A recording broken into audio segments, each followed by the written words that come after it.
Hi, my name's Adam. This is the Adam Collective, and today we're going to talk about my 3 favorite skis for 2023. Let's get into it. First and foremost, all 3 of these skis are in that like 95 to 102 width range. So this is kind of the category of ski where you're basically going to be able to go ski anything you want, right? You don't have to know what conditions are going to be like. You can confidently take any one of these 3 skis out and not have to stress about what the condition is going to be like out on the hill that day. So whether it's crud, it's a pow day, it's a groomer day, or you're going to ski anywhere, whether that be in the park. Again, these are not necessarily park skis in any way, but they can handle things like skiing in the park, hitting jumps, going and skiing in the woods, skiing groomers. Obviously, there are things that these skis do particularly well, and I'll kind of get into the differences between these 3.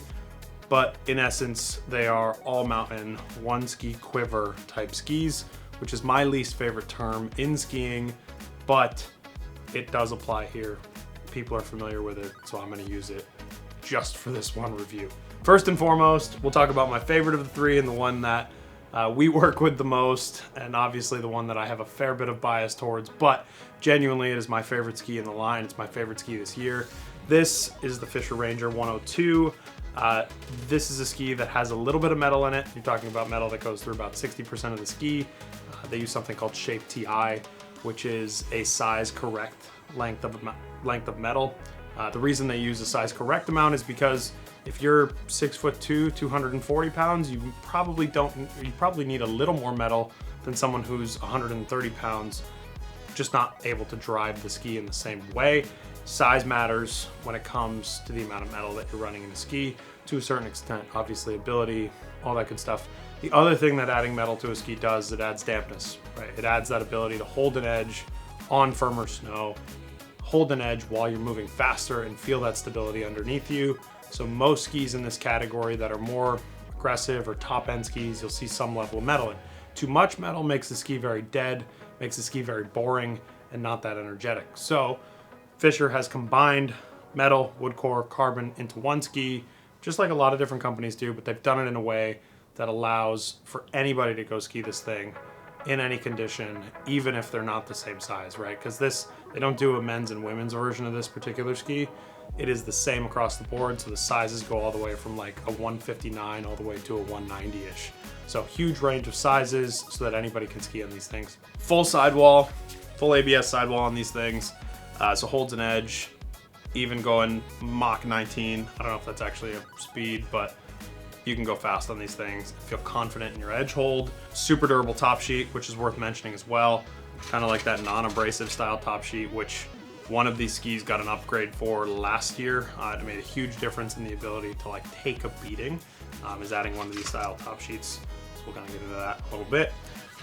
Super clean looking, fun, not too stiff, but stiff enough that when you get those boilerplate days, you feel confident in the ski that you're on.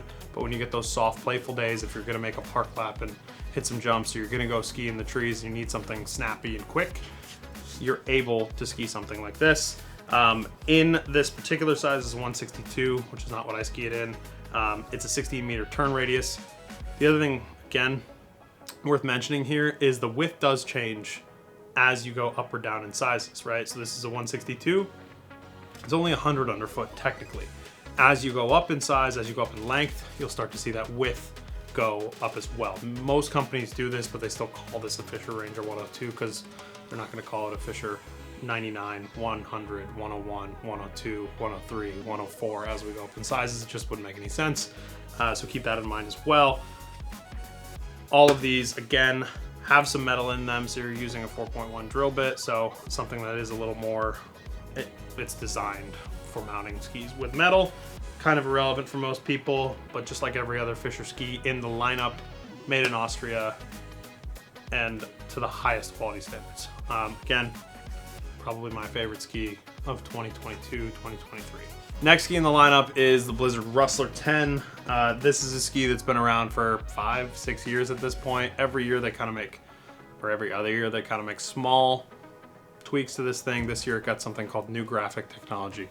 The main change, all jokes aside, is a new graphic and a new top sheet that again is non-abrasive. So if you're crossing your tips a bunch, if you're skiing in sketchy stuff, the likelihood of that top sheet chipping is much less. It's actually an issue that Blizzard had in the past, so it's nice to see them. Also worth noting is Blizzard and not Blizzard. It is a thing that Blizzard had an issue with in the past, but they've since corrected it, and in the new Rustler line, it's great, and the top sheets are extremely durable, and I'm psyched about that change. This has been one of my favorite skis for a long time, and it's actually why I like the new Ranger so much, because the construction is super, super similar. You've got almost like a twin tip style tail where it's turned up a bit more. It's lighter than skis with 2 sheets of metal. It's got that same 60%-ish range amount of metal in the ski, so anybody, whether they're lightweight or more aggressive, can ski this and feel confident in it. It's also just more playful than a ski with full 2 sheets of metal, right? It's got that energy, it's got an ability to turn quickly, make a decision on the fly, and again, you don't have to worry about where your friends are skiing that day, you don't have to worry about what mountain you're going to, you don't have to worry about what condition you're skiing in. It's just fun, and it's actually adaptive to what you're gonna be out there doing, so keep that in mind. 16-meter turn radius on this thing, so a little tighter than what we talked about in the Ranger. Again, snappier, little lighter weight overall. This is in a 172 length for reference. Again, width is a 102 in the 172, so very, very similar across the board to that Ranger that I talked about previously. Like I said, the ski has been out for a while. Nothing like groundbreaking here in terms of talking about new technology with the Rustler. It's just a good ski. It's a ski that I honestly don't think needs to change for the coming years. I hope like they keep making small updates to it, but it's a ski that works, right? Like why fix something that isn't broken? This particular ski for me has been a home run year after year. All right, last but not least, this is the most surprising ski for me. This is not typically a ski that I would like very much. This is the Salomon QST 98. Salomon tried something new with their QST lineup last season, and they gave the new blank in the QST 98 all new cores, and honestly it changed the way the whole lineup works. It changed the way that a lot of people looked at this QST line and in Salomon in general. This is what I would call my best value ski of 2023. It's $599. It is extremely lightweight, and anybody from a strong beginner, like somebody that can actually make turns and not tumbling their way down the hill, can ski this thing, or somebody that's like a professional level athlete can ski this ski. It all depends on the size that you choose and the way that you decide to ski it. Again, super impressed. No metal in this ski, but they use this thing called CFX, which is carbon stringers basically that run tip to tail. Salomon has done this for forever, as early as like the Salomon TNT days, like this old twin tip that they had that was like full camber, and the thing was kind of a mess. But the nice thing about it was how snappy that ski was because of the way that they run these carbon stringers throughout the ski. Also worth noting, it is a wood core. One of the cool things that they added to the ski is a corked amplifier. What cork does is it acts exactly like I just said, like a damplifier, right? So as you're moving at a higher speed, it actually makes the ski feel less chattery, and you feel confident putting this thing up on edge. Typically skis without metal on them, as you're moving fast, don't have that dampness, don't have that control at speed that other skis would have without having that metal. The thing that is so impressive is that it actually works. Plenty of companies have tried to put cork in a ski. Nordica has put them in boots before. You see it commonly in liners, like the Zip Fit liners are all cork-based liners. They're cool, but and they do make a significant difference, but in a ski, nobody has done it quite as well as in the new QST line. Other things beyond that corked amplifier, slightly turned up, almost twin tip style tail. So fun, playful, a little more energetic, kind of slarve your turns as you need to.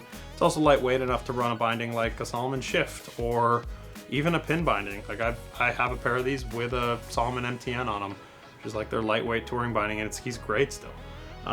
Significant amount of tip rocker. You can kind of see that in the rocker profile. So super turned up tip, but also camber underfoot.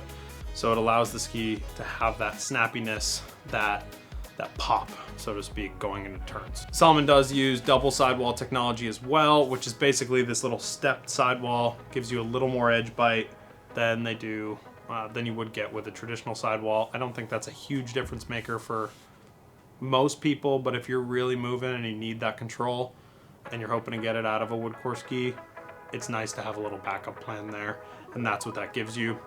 Last but not least, tight turn radius, about a 15-meter radius on this thing. So you can make super tight turns as long as you need them. Kind of a constant between all three of these skis is like, if you want to make a short swing turn, you certainly can. If you want to make a long GS turn, you certainly can as well. This thing, for me, I run, and honestly across the board, I run like a 182-ish in this ski right here. I think it comes in a 183, 182, or 183 in the Ranger 102, and then I run a 180 in the Blizzard Rustler. For me, at 6 foot, 215 pounds, it makes a lot of sense to be in that length, especially in New England. If I was skiing out west, I'd probably jump up a size, just because one, trails are bigger, terrain is bigger, you're moving at a higher rate of speed, trails are more open, all that good stuff. In New England, it's tight trees, tight trails, and if you're skiing at an epic resort, tight dodging people left and right. So you need something that's short and nimble. So don't get sold into the thing that you need, like everybody needs a big pair of skis, especially not in New England. Go with the size that makes sense for you.